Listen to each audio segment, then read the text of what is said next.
इस कहानी के लेखक है संजय कामले। रात के 12:30 बज गए थे। करण और विक्रम फिल्म देखकर अपनी बाइक से घर के लिए निकले। उनका घर शहर से काफी दूर था। शहर से निकलते ही कुछ दूरी पर नदी के ऊपर बने पुल से गुजरते हुए उन्हें सुनसान सड़क से गुजरना था। उसके बाद 20 किलोमीटर का सफर, जिसमें 2 या 3 गांव से होकर जाते हुए दोबारा एक भूतिया नाले को पार करने के बाद 2 किलोमीटर पर उनका गांव था। पर यह जितना कहने को आसान है, उससे भी ज्यादा डरावना है। दोनों का सफर आराम से कट रहा था। फिल्म में देखी हुई बातें, हीरो हीरोइन की लव स्टोरी, मार धाड़ और फिर हैप्पी एंडिंग के बारे में दोनों बातें करने में मशगूल थे। उनका गांव अभी काफी दूर था। बाइक की पिछली सीट पर बैठे विक्रम ने कहा, भाई, उस भूतिया नाले से गाड़ी जरा तेज चलाना। क्यों, क्या हुआ? अरे अब ये भी मुझे बताना पड़ेगा। अब गाड़ी भगाने को तू बोल रहा है, इसके लिए तुझे तो बताना पड़ेगा ना। मतलब तुम्हारे घर वालों ने या तुम्हारे दादा दादी ने कुछ भी नहीं बताया? क्या नहीं बताया? ज्यादा नाटक मत कर। आसपास के 10 गांव के लोगों को पता है और तू अनजान बनने का नाटक कर रहा है। वैसे इस बारे में हम कल सुबह बात करेंगे यार। अभी घर चलते हैं, ठीक है? अरे कल किसने देखा है? और वैसे भी एक भले आदमी ने कहा है, कल करे सो आज कर, आज करे सो अभी। इसलिए तू अभी मुझे बताना क्या बात है। करण की ये बातें सुनकर विक्रम के चेहरे पर से हवाइयां उड़ गई थी। पिछली सीट हाथ बांधकर थोड़ा सिकुड़ कर बैठते हुए विक्रम ने कहा, भाई, तू जो सुनना चाहता है मैं सब कुछ बताऊंगा, लेकिन उस जगह से जल्दी से निकलते हैं। करण ने विक्रम के चेहरे पर फैले डर को देखकर कहा, अबे साले, तुझे क्या लगता है मुझे कुछ भी नहीं पता? अबे मेरी माँ ने बताया था, भूतिया नाले के पास खड़े उस बरगद की पानी में उतरी टहनियों के बीच वो चुड़ैल रहती है। बस मैं तेरे मुंह से सुनना चाहता था। और एक बात, ये सारी बातें बकवास है यार, क्योंकि मैं आज तक इतनी दफा यहाँ से गुजरा हूँ, लेकिन मुझे आज तक कोई चुड़ैल नहीं दिखी। अरे भाई, नहीं दिखती तो अच्छा ही है ना। बस आज भी ना दिखे, ये कामना करते हुए वहाँ से तेजी से निकलते हैं, क्योंकि आज अमावस है और आज वो शिकार करने बाहर निकलती है। अमावस की रात होते ही अपने असल रूप में आते हैं और वो चेटकिन उसका खून पीकर उसको खत्म कर देती है। दोनों बात करते करते भूतिया नाले से कुछ ही दूरी पर पहुंच गए थे। नाले के नजदीक खड़ा बरगद का पेड़ दूर से भी काफी विशाल दिखाई दे रहा था। उस बरगद के पेड़ की तरफ देखते हुए करण ने कहा, अच्छा, उसका असली रूप तूने देखा है? मतलब तूने खुद कभी अनुभव किया है क्या? मतलब पिछली अमावस को मैं अपने खेत की तरफ जा रहा था। दोपहर की कड़ी धूप पड़ी हुई थी।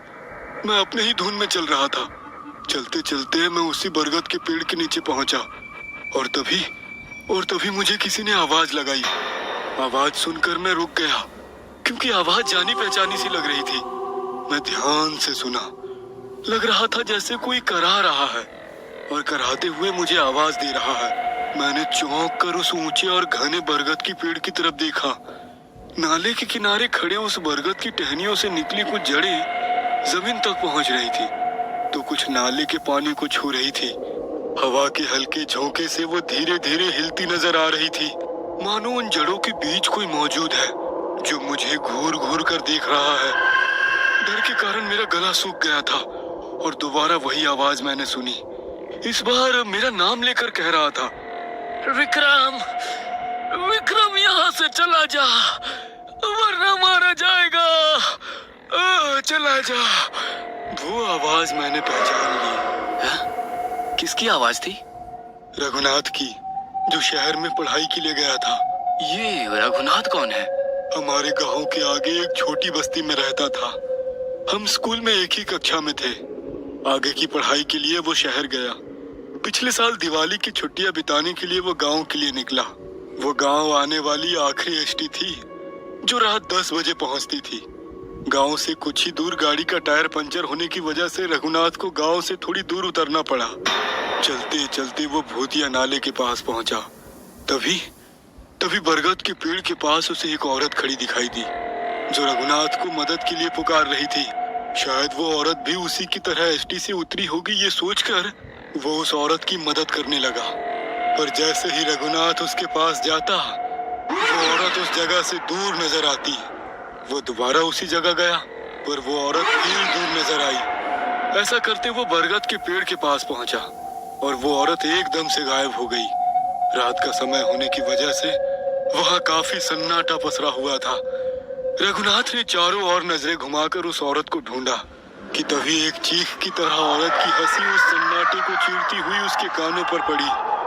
कुछ दिन गांव में अच्छे से रहा और फिर शहर चला गया, पर एक दिन अचानक वो हॉस्टल से गायब हो गया।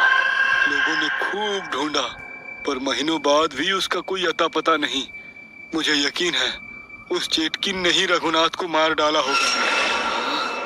फिर क्या हुआ? फिर क्या होना था, उस कड़ी धूप में भी मेरा बदन सिहर उठा। मैं जोर से वहां से भागकर सीधे घर पहुंचा। मेरी हालत देख माँ और बाबा दोनों घबरा गए। मैंने सारी हकीकत उनको बताई। बाबा ने मेरे माथे पर भभूत लगाई और माँ ने उस जगह से ना जाने की हिदायत दी। ना जाने की हिदायत दी? वो क्यों? माँ ने कहा वहाँ बरगद के पेड़ पर एक चेटकिन यानी कि चुड़ैल रहती है। वो अपना शिकार चुनती है और उस पर हावी होती है।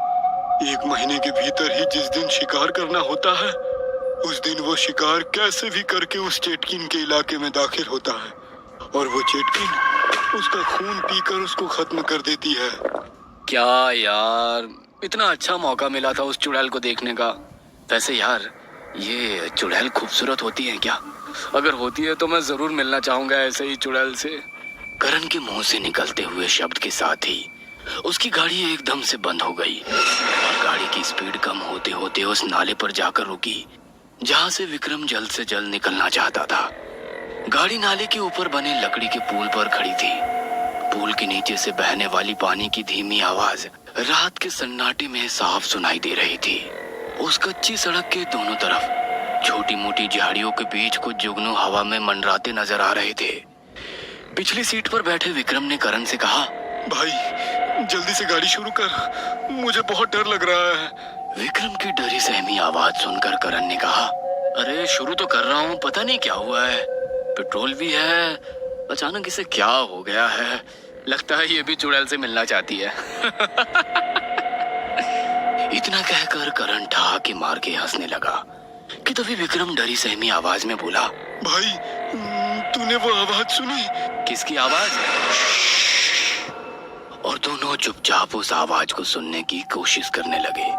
रात के उस गहरे सन्नाटे में से आवाज आ रही थी, एक अजीब सी आवाज, लकड़ी को नाखून से कुरेदने की आवाज। और वो आवाज कहां से आ रही है ये दोनों को भी समझ नहीं आ रहा था। अब वो आवाज धीरे धीरे तेज होने लगी।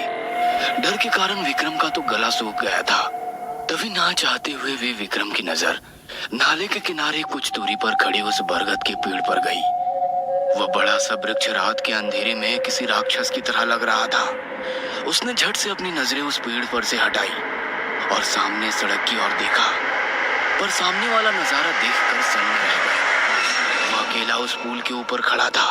ना करण वहां पर था, ना उसकी वहां पर बाइक थी। डर के कारण उसकी आवाज उसके गले के अंदर ही अटक कर रह गई। उसे पता था कि अब वो उस चुड़ैल के चंगुल में फंस चुका है और यहाँ से निकलने का कोई रास्ता नहीं है। उसने मन में ठान लिया कि वो गांव जाने वाली उस सड़क पर तेजी से दौड़ते हुए निकलेगा। तभी उसे किसी के घसीटने की आवाज आने लगी। डर के कारण उसने अपनी आंखें बंद कर ली और हिम्मत जुटाई। अब बगैर पीछे मुड़े वो वहां से भागने वाला था। उसने आंखें खोली और सामने सुनसान पड़ी उस सड़क पर नजरें पड़ते ही उसकी धड़कन ही रुक गई। कोई पुल के दूसरे छोर पर खड़ा नजर आ रहा था। उसने ध्यान से देखा, वो एक औरत थी। काली साड़ी पहने वो औरत बरगद के पेड़ को ही देख रही थी। लग रहा था उस पेड़ को देखकर वो मन ही मन खुश हो रही थी। उसके खुले बाल हवा में लहरा रहे थे जो काफी लंबे दिख रहे थे। और अगले ही पल उस औरत ने विक्रम की ओर देखा। उसका चेहरा देखकर विक्रम का दिल जोर जोर से धड़कने लगा। उसका चेहरा सफेद पड़ चुका था। बिल्ली की तरह लाल आंखें विक्रम के ऊपर ही टिकी हुई थी और उसके हाथ इंसान की तरह नहीं थे, बल्कि किसी जहरीले सांप की तरह लहरा रहे थे। रात के गहरे सन्नाटे में विक्रम को अपने दिल की धड़कनें साफ साफ सुनाई दे रही थी। विक्रम की डरी सहमी नजरें उस चुड़ैल पर ही टिकी थी कि तभी झट से उस चुड़ैल ने विक्रम पर हमला किया और सब कुछ शांत हो गया। अगले दिन धीरे धीरे विक्रम को होश आने लगा। आंखें खुलने का नाम ही नहीं ले रही थी। पर कानों पर पंछियों की चहल पहल सुनाई दे रही थी। साथ ही कुछ लोगों की भी आवाज आई जो आपस में बात कर रहे थे। तभी उसे एक जानी पहचानी आवाज सुनाई दी। उसने धीरे धीरे आंखें खोली। सब कुछ अजीब सा नजर आ रहा था। सर पर मंडराते पत्थर, सर के ऊपर से बहता नाले का पानी, ऊपर से नीचे लटकी झाड़ियां। ये सब इस तरह क्यों दिख रहा है? अपने आसपास देखा तो उस बरगद के पेड़ की जड़ों से वो घिरा हुआ था। तभी उसकी नजर उन लोगों पर गई। गांव के कुछ लोग उस लकड़ी के पुल पर खड़े नीचे पानी में कुछ देख रहे थे। उसकी भी नजर नीचे नाले के पानी में गई। पानी में उनकी बाइक पड़ी थी। ये देखकर विक्रम जोर जोर से लोगों को आवाज लगाने लगा। हे हरि काका, मुझे बचाओ, मैं यहाँ हूँ, इन जड़ों के बीच फंसा हूँ। अरे अब्दुल्ला चाचा, मुझे बचा लो। पर वे सब पुलिस को जानकारी देने में व्यस्त थे। तभी उसके कानों पर वही जानी पहचानी आवाज पड़ी। अब कोई फायदा नहीं। वो आवाज रघुनाथ की थी। विक्रम ने चौंक कर आवाज की तरफ देखा, पर बरगद के पेड़ के नीचे आने वाली जड़ें ही दिखाई दे रही थी, लेकिन आवाज तो उन्हीं जड़ों के बीच से आ रही थी। तभी एक जड़ पर उसकी नजरें टिकी और वो सन्न रह गया, क्योंकि रघुनाथ जड़ों के बीच नहीं बल्कि खुद सूखी सी जड़ बनकर बरगद के पेड़ से उल्टा लटक कर झूल रहा था। उसकी नजर अपनी बाईं तरफ गई। बासी में करण आंखें बंद करके लटका था और विक्रम ने खुद को देखा। उसका भी बदन पूरी तरह से सूख कर जड़ बनकर उल्टा लटका हुआ था। तभी पेड़ के बीच उसकी नजर गई। वही चुड़ैल पेड़ के बीचों बीच एक टहनी पर बैठी लकड़ी के पुल पर खड़ी उन लोगों की भीड़ की तरफ देख रही थी। शायद उसने अपना अगला शिकार चुन लिया था।